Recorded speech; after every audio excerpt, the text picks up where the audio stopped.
African swine fever is a tick-borne viral disease that affects pigs. Other livestock cannot be infected with it. Human beings cannot be infected with it.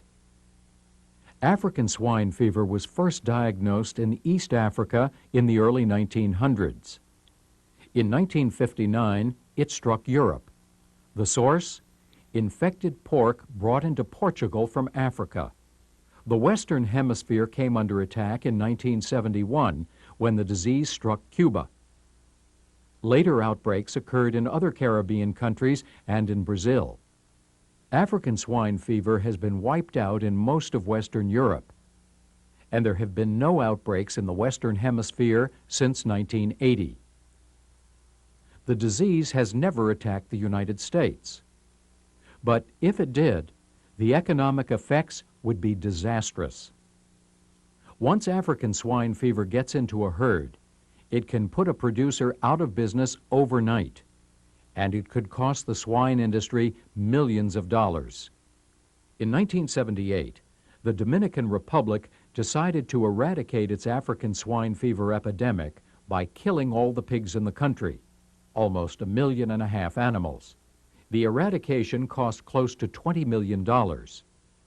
Then there were the indirect losses, processing and packing plants that went out of business, unemployment, lost export contracts.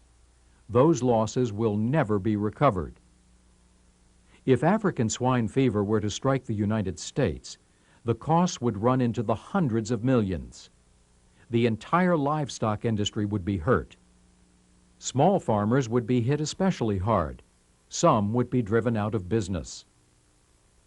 Pigs feel hot to the touch, like they're burning up with fever. They look sick, depressed, and tired. They have a hard time breathing. And white pigs have red blotches on their skin. These are all signs of African swine fever. But your pigs could have the disease for as long as 2 weeks before you see any signs at all. Dead hogs might be your first sign that there's a problem. Inspect your herd immediately. The virus can show up in a deadly or virulent form, or your animals can look healthy, survive, and still be infected. For the first few days, the signs are the same for both forms of the disease. Pregnant sows often lose their piglets a day or two after the fever starts. Almost every pig infected with the virulent form of the disease will die 6 to 10 days after being infected. Pigs with the milder form of the disease will carry a high fever until 10 to 12 days after infection. 1 in 4 of them will die during this time. The rest will begin to look healthy within about 18 days after being infected. But they are not healthy. They are carrying African swine fever and can transmit the disease to uninfected animals. African swine fever spreads from animal to animal through blood exposure.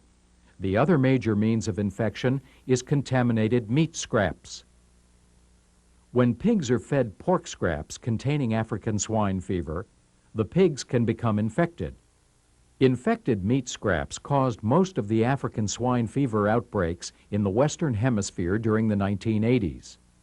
One way to prevent an outbreak in the United States is to keep the disease out of the country.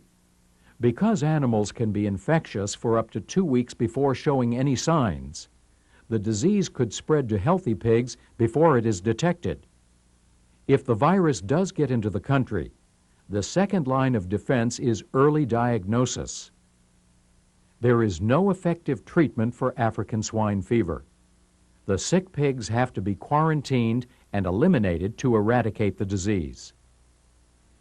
If you see any signs of African swine fever, call your veterinary specialist immediately.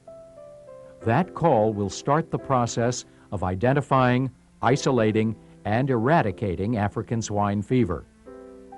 Protecting American livestock is a partnership between the farmer and veterinary health specialists.